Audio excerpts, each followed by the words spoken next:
pozo, pero para el dibujo que está aquí es de un pozo, pero finalmente para efectos de la evaluación es básicamente lo mismo. ¿Qué es lo que necesitamos? Nivel de depósito de succión o nivel dinámico del pozo, si fuese este el caso, longitud de la tubería de succión, digamos en la parte que está aquí abajo, distancia desde la descarga hasta el manómetro, digamos sería esta distancia, altura del manómetro sobre el nivel de referencia. Normalmente el nivel de referencia es el nivel del piso, ¿verdad? Así es que estamos buscando esta altura del nivel del piso al nivel del manómetro. Eso en cuanto a niveles. Luego tenemos aquí datos de caudal y presión. En el lado de la succión, el diámetro de la tubería, el material, la presión, el flujo y la velocidad. Obviamente, si es una bomba, pues no tenemos presión de succión, pues listo, lo ponemos y ya, ¿verdad? Obviamente, en todos los casos, sí tenemos una presión de descarga, bueno, aquí se hay que poner, ¿verdad? Diámetro, material, presión, flujo. Obviamente, pues el flujo va a ser lo mismo, y la velocidad va a cambiar en función del diámetro. Luego tenemos las mediciones eléctricas, voltaje por fase o entre fases, ¿verdad? Las tres mediciones, voltaje por fase, factor de potencia por fase, potencia activa por fase. Sí, hay la sospecha de que pueda haber cierto contenido de distorsión armónica, pero es distorsión armónica tanto en voltaje como en corriente. Vamos a hacer una medición sobre los capacitores, a ver si cómo están trabajando, en el caso de que los haya, ¿verdad? Corriente por fase en nuestro banco de capacitores. Vamos a hacer una evaluación sobre el sistema de tierras, cómo está funcionando, ¿verdad?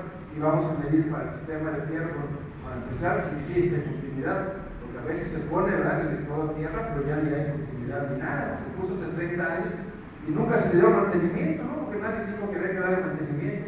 Y obviamente no hay electrodo, no hay nada ahí, ¿no? Y no hay continuidad. Desde luego, la corriente, en el caso que haya corriente, y la resistencia de puesta. Luego vienen mediciones de temperatura, ¿verdad? Vamos a medir la temperatura en algunos productos para ver cómo está trabajando nuestro sistema. Y se dan mediciones de temperatura en el equipo de control, básicamente en cada una de las fases de entrada al interruptor, ¿verdad? Las clemas en los contactos de entrada, lo mismo a la salida del interruptor, a la entrada del arrancador y a la salida del arrancador. Básicamente para detectar puntos calientes donde pueda estarse jugando la energía. Luego tenemos mediciones de temperatura en el motor, bueno, mediciones en la carcasa, qué temperatura tiene, rodamiento superior, inferior, en el transformador, en los bornes de media tensión o alta tensión, en los bornes de baja tensión, en el cuerpo del transformador, en el bote, tanto en la parte de arriba como en la parte de abajo, para ver qué diferencial de temperatura puede estar teniendo. Y lo mismo en la sección del radiador, ¿verdad? Qué diferencial de temperatura existe en la parte superior y inferior. Bien, hasta ahí con el tema de las mediciones. Y ahora entramos entonces al análisis de la medición, ¿verdad? ¿Qué es lo que vamos a analizar?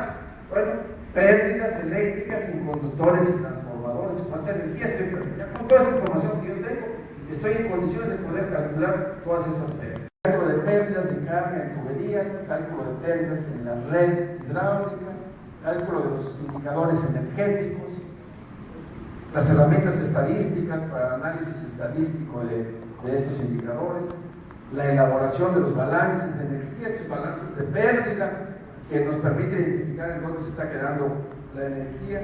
Desde luego el tema del análisis de operación y el análisis del mantenimiento. Básicamente, digamos, eso es lo que estaríamos analizando en esta sección.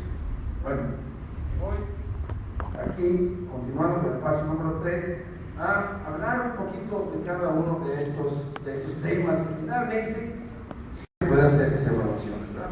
Y eso es lo que vamos a ir y vamos a platicar sobre cada uno de estos temas, ¿verdad? Bueno, lo primero de ellas es el tema de las tarifas eléctricas. Y lo primero que tenemos que entender de las tarifas eléctricas es cómo está estructurando, ¿verdad?, los conceptos de cargo de las tarifas eléctricas. Y en términos generales, digamos que la lógica para la estructuración de las tarifas, que desde luego sí varía un poco de un país a otro, de una región a otra, es que las tarifas tienen básicamente tres conceptos de cargo. Un primer concepto de cargo que tiene que ver con la demanda de energía que estemos haciendo o la potencia demandada que podamos estar haciendo. Suele ser un cargo por demanda máxima, ¿verdad? Realizada a lo largo del periodo de facturación, ¿verdad? Usualmente un mes, ¿verdad?